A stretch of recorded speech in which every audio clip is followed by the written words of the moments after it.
to domesticate Dr. King. We often, the Glenn Beck demonstration last year in August, or this year I should say, in August of 2010, was staged as an event designed to promote the civil rights movement. I think what we see today is a disturbing pattern in the sense that people are distorting that legacy. They're using that legacy to support particular kinds of agendas. And Dr. King was not about right-wing agendas.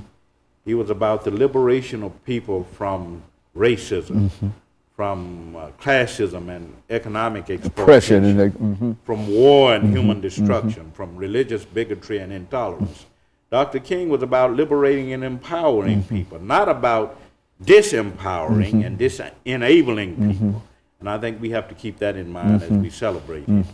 Would you predict a greater celebration this year because of and why would we celebrate? We've got a black president now, and what does that mean in terms of? But I think Dr. King would say that we have not yet reached the promised land. Okay.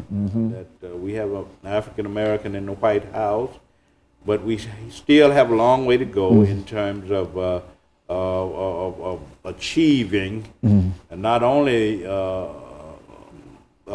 economic justice, but in overcoming racism and overcoming the problem of war. Dr. King, toward the end of his life, said that the two most important issues that we confront are economic justice and international peace.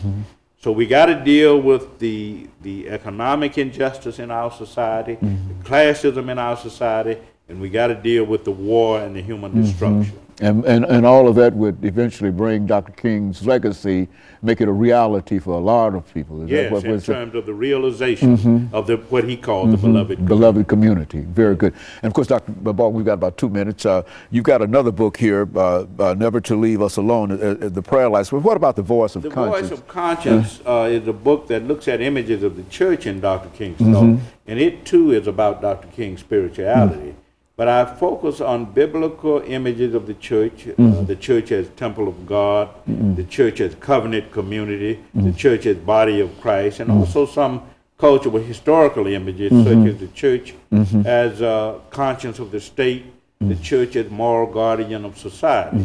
So that book too is about Dr. King's spirituality. And I think in order to understand his spirituality, you must focus on both his prayer life, and also take into account how he viewed the church and how he launched his movement out of the church in a real sense. Because the church became a kind of focal point, a rallying point, a source of inspiration for the civil rights movement that he led.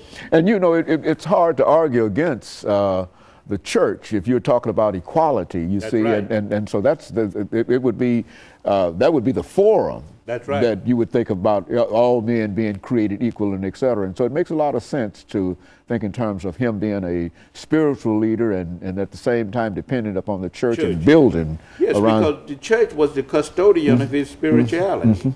It was through the church that he developed spiritual maturity and this sense of his own spirituality. So we have to take both into account. Say something, Dr. Baldwin, in that 30 seconds about going to church.